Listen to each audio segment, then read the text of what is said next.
जी के ध्यान तो 3 दिन में एक बार कहीं लेक चाहिए। दुजराज बने निज काज तजे, गनिये यश ब्राह्मण सूत्र प्रथा को।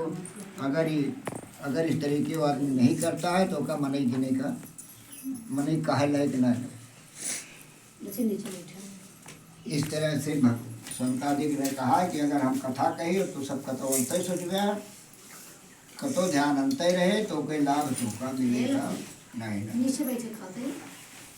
एक बार नारद जी परोपकार की इच्छा से नाना लोकों में भ्रमण करते हुए मृतलोक में आए। तो मृतलोक में नारद जी आए तो देखा था कि जितना मनई यहाँ वो कोनो न कोनो कष्ट से जो जीव जंत है आदमी है किसी न किसी प्रकार से कलयुग में इनको कष्ट है और ये भांत भांत यौन में पैदा होके अनेक प्रकार से कर्म भोगत हाँ। तो नारद ने देखा का पृथ्वी पर कि को तेली का बैल बना दिन रात, दिए चफनी चक झूमत हैं, को हस्ती बना पग साकल लय परिबंधन में नित झूमत है। एक देख लिया तो तेल पेरा गया था मशीनी में, पहले तेल ही पेरत रहे, उनकी आँखी पट्टा लाग रहा था बैलन के ये कर्म आते। को स्वान हिलावत पूछ रहे, दुत्कारों पे पग चूमत है, कुकरे के डंडा मारा फिर तू करत लौट आवत है। कभी चंचल दे अनेक डरे, ये जीव सयुत घूमत है। मतलब कि कलयुग में इस तरीके से आदमी हैं, इनके कैसे दुख दूर होए, इसी को देख करके पीड़ा को बजाते हुए नारद जी विष्णुलोक में जाते हैं। तो वहाँ क्या देखते हैं कि भगवान जो है 4 भुजाओं से युक्त हैं, उनके चारों भुजाओं में शंख चक्र गदा पद्म और कंठ में बनमाला, 5 चीज से बना के जो माला बना तो बनमाला कहा गया। भगवान जो है नारद ने भगवान की स्तुति किया, उनको साष्टांग प्रणाम किया और अनेक माने किया कि आप वाणी मन से परे, आपको प्रणाम है, आपके अनेक रूप है, आपकी शक्ति अनंत है। इस तरीके से नारद ने भगवान की स्तुति किया। तो भगवान ने कहा कि नारद वैकुंठ में आप किस लिए आए हैं, आप क्या चाहते हैं हमसे बताइए, उसका मैं यथोचित उत्तर दूंगा। नारद जी ने कहा कि महाराज मृतलोक के जन सकल है युत क्लेश अनंत, के उपाय से मुक्त हो मोसो को भगवंत। माने कलयुग में महाराज सब दुखी, यहाँ कैसे इनके कष्ट दूर हुए काम से बतावा। इस तरीके बात को सुन करके भगवान जो है बताया कि इनका क्या कहते हैं कष्ट कैसे निवारण होगा। और भगवान ने कहा हे नारद, कलयुग में छुटकारा पाओ इतना एक बहुत छोट उपाय बतावत है, ध्यान से सुना। जैसे कलयुग में कल्याण हुए,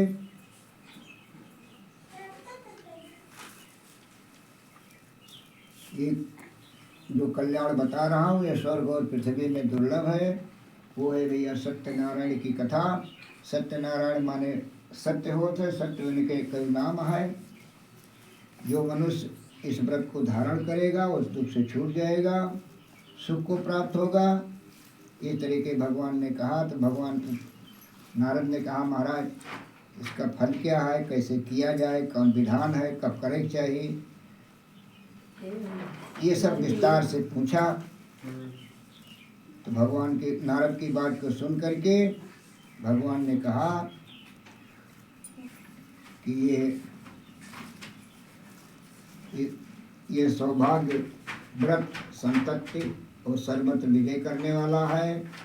ये किसी दिन सुना जा सकता है भक्त के साथ और श्रद्धा पूर्वक किया जा सकता है। लेकिन भैया हमारा कथा में एक दे यहाँ कि सायंकाल के समय में ब्राह्मणों को बुला करके, अपने भाईजनों को बुला करके सत्यनारायण का पूजन करना चाहिए। शाम के समय में सूर्य भगवान और फल हो, गौ का दूध हो, गेहूँ का आटा होए, और में चीनी मिली हुए, अगर चीनी नहीं न तो गुड़ मिला रहा है। गेहूँ न मिले तो चौरे के आटा हुए, पनीरी बनोए और सब भगवान को संकल्प करे। फिर अपने भाई बिरादरी के साथ ब्राह्मण को भोजन करावे। प्रसाद खाने के बाद नाच गाना भजन कीर्तन भगवान का सामने करे। एक बाद जब अपने घरे जाए लागे तो भगवान के स्मरण करे। ये सब कथा में बताया गया है। एक प्रकार से नारद को बताया और कहा कि ये व्रत जो मनुष्य करेगा वो वंचित फल पाएगा। विशेष करके भी कलयुग में इसका बड़ा सत्यनारायण व्रत कथायाम प्रथम अध्याय पूरा हुआ। बोलो विष्णु भगवान की जय। आराम से सांस लेवल बाजी भगवान निकाल लेना वहाँ से। हाँ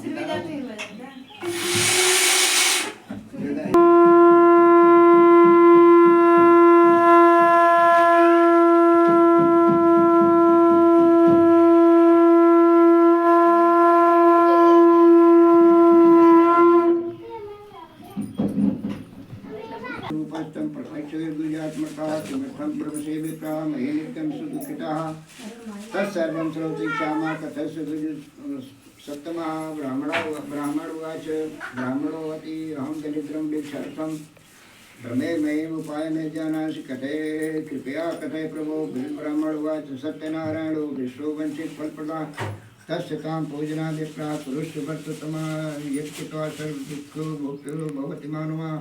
वेदानं चाव्रतमस्यामि प्रयाभासे यत्ननारायणो वृद्ध्यते अंतर्गीत। दूसरे अध्याय में ऋषियों से भगवान नारद की व्रत कथा विधान सब बताए देंगे। तो कहा कि जी कथा सुने रहा ओकरे बारे में बताओ। तो काशीपुर एक नगर आटे वहाँ एक बहुत गरीब ब्राह्मण राहत रहा जेके नाम सतानंद रहा। वो एक प्रकार से इतना कंगाल रहे कि भूख से पीड़ित होके रोज भीख मांगे पृथ्वी घूमत रहे। भगवान का जितना मनैया सबसे ज़्यादा प्रिय ब्राह्मण। अगर वो अपने कर्म धर्म से आए तो भगवान को सबसे प्रिय ब्राह्मण है। अब गरीब ब्राह्मण का देख के भगवान की दया आई तो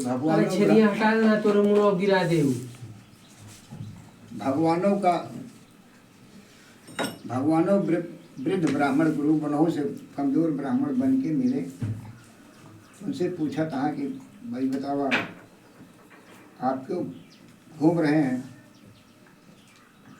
कैसे काहे घूमत आ। तो कहा था महाराज कि हमारे लगे कुछ है नहीं और दिन भर भीख मांगी थे।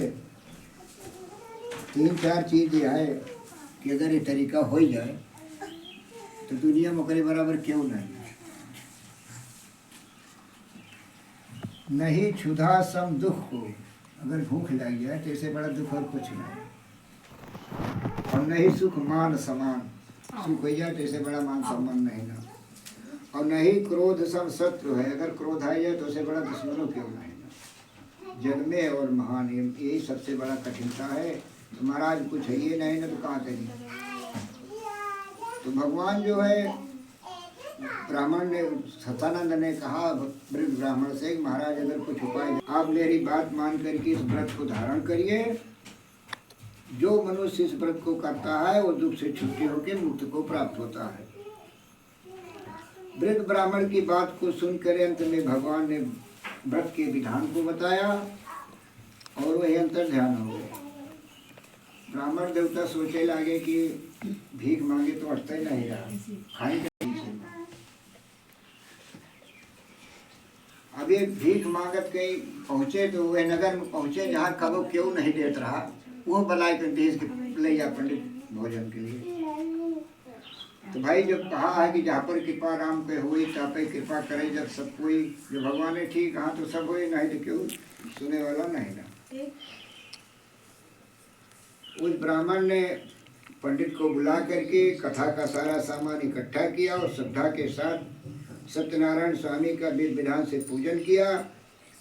पूजन और व्रत के प्रभाव से ब्राह्मण सब जो है सब दुखों से मुक्त हो गया और समस्त संपत्ति से पूर्ण हो गया। तब से वो ब्राह्मण जो है बराबर हर महीने ये व्रत करने लगा।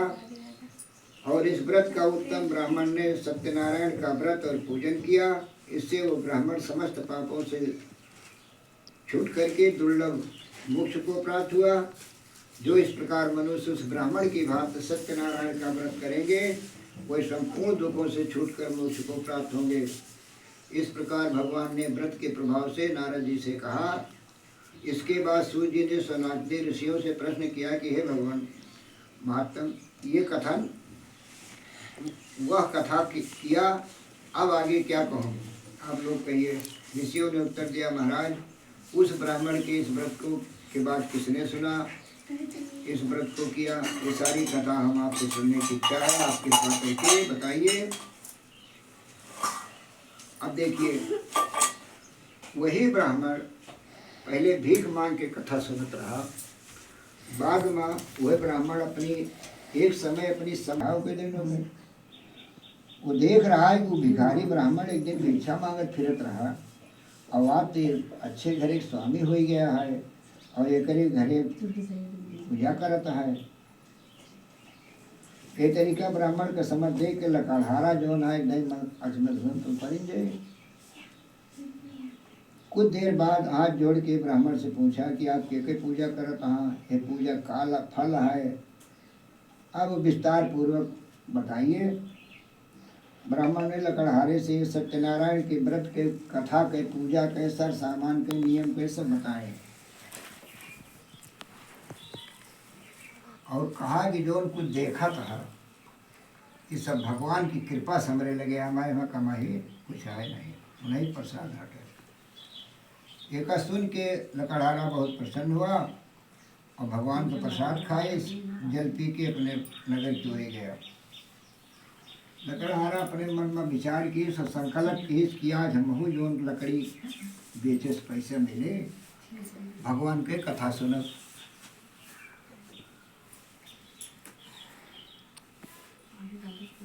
भगवान की कृपा से लकड़ी का बोझ उठाए के वह स्थान पर पहुंचा जहाँ सब धनी लोग रहत रहे और जाते हुए लकड़ी का दाम दुगुना मिल गया। वो लकड़हारा जो न है बढ़िया बढ़िया पक्का केला फल लीस, शक्कर लीस, घी लीस, दूध लीस, गेहूँ काटा मोल लीस। ओकरे बाद घरे पहुंचा, अपने भाइयों और ब्राह्मण को बुला करके विधि पूर्वक सत्यनारायण का पूजन किया, जिसके प्रभाव से लकड़हारा जो है धन और पुत्र को प्राप्त हुआ। जब तक संसार में रहा सुख होगा, अंत में सद्यपुर माने स्वर्ग को प्राप्त हुआ। इस प्रकार सत्यनारायण पर कथा एक दूसरा अध्याय पूरा हुआ। लोग एक लाइन पकड़े रहा।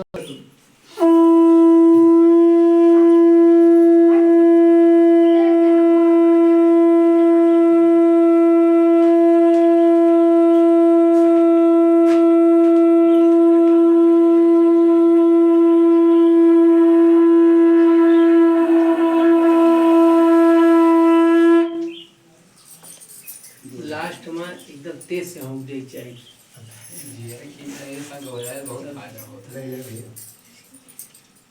बैठ गया बच्चा तो फोटो खींचे। कब हरिद्वार चले में उल्लामुख नाम के एक राजा रहे। वह राजा जो है अपनी इंद्रियों को जीत ले रहे। वे प्रतिदिन मंदिर में जाए, ब्राह्मण के दान दिए, इतना दान दिए कि ब्राह्मण जो ना संतुष्ट हो जाए। उल्लामुख राजा के पत्नी जो रहे हैं बहुत सुंदर रही और सती रही। भद्रशिला नदी के किनारे राजा उल्लामुख अपनी पत्नी के साथ कथा सुनत रहे।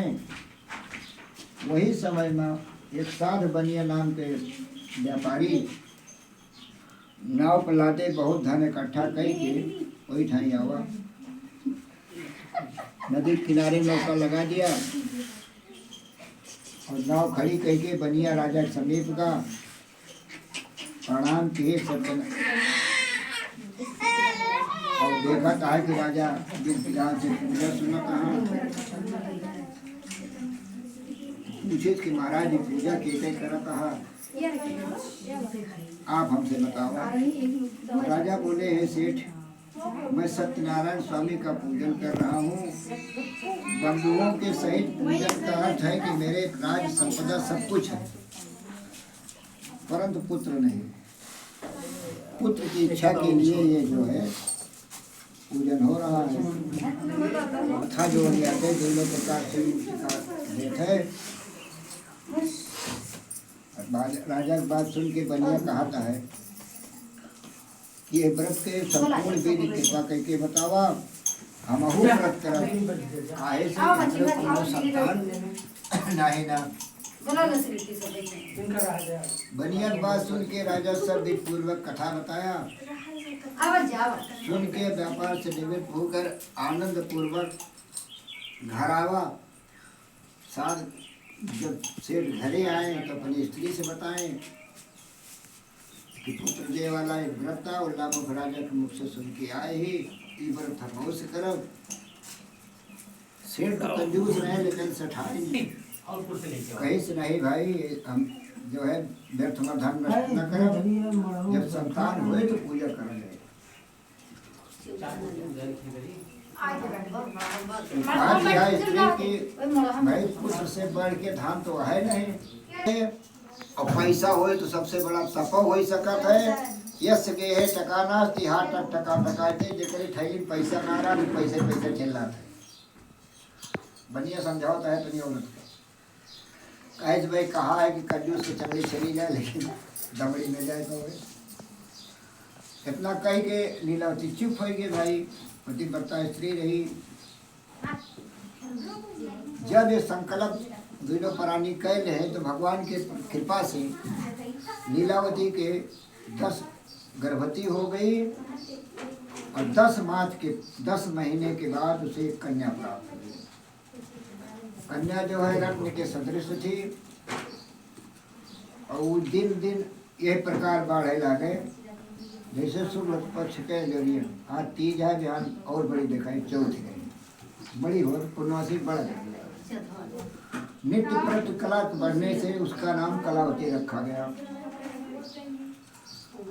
लीलावती कहेश की अपने मन से पूछे कि हे स्वामी दो संकल्पिया के इतना कहेंगे वो अपन बनिया जो ना है अपन धंधा करे कहीं चला कर नगर में घूमेंगे। भगवान तो कृपा है तो होएगी भैया। भगवान की कृपा से कलावती जो है धीरे धीरे बढ़त थोड़े दिन में बात फिर सयानी हुई गई। एक दिन कलावती जो है अपनी सहेलियों के साथ घूम खेलते ही और सेठ बाहर से आए तो देखे कि कन्या विवाह के हो गई है। अब तू तो बुलवाए और कहा कि जा हमारी लड़की की दाई श्रेष्ठ वर हेर के ले आवा। भाई वहाँ पे जो है कांचन नगर में जाते हैं। बताए कि लड़का ठीक रहा, उनके घर दुआर आज हमारे पास कहानी है कि शिक्षित सुंदर और सुशील निरोगित भी है वैश्य कुमार है। वंश कुलीन और धनवान अनेक सुशास्त्रन ते अधिकार है। जात में मान महान शक्ति में और पिता का बड़ा व्यापार है। जो दुर्लभ वर है जग में कभी चंचल ये सत्य विचार है। इस तरीके से दूत आके बताए और सेठ ने कहा कि जाइए विधान से कन्या का विवाह भैया वैश्य पुत्र के साथ कर दिया। और भगवान की कृपा रही या सेठ की कंजूसी रही ये नहीं कहा जा सकत। ब्याहे के समय में सेठ महाराज कथा सुनब भूल गए या कर देना है। भगवान इसकी निष्ठा पर बहुत रुष्ट हुए। अब ब्याह के बाद व्यापार करे कि चाहे सेठ मन बनाए तो ससुर दामाद जो न है व्यापार करे चाहे घर छोड़ के चला गए। जाते जाते उनको एक रत्नसारपुर नगर मिला। वही सभी खड़ा के हैं व्यापार करे लगे। रत्नसारपुर नगर के स्वामी चंद्रकेत राजा रहे।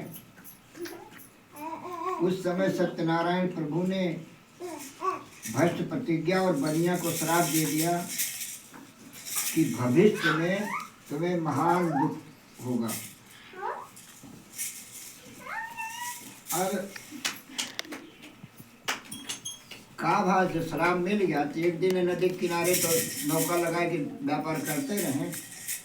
एक दिन चाहे भगवान ने चोर बन के कहा कि हैं कि राजा रत्नसार कुमार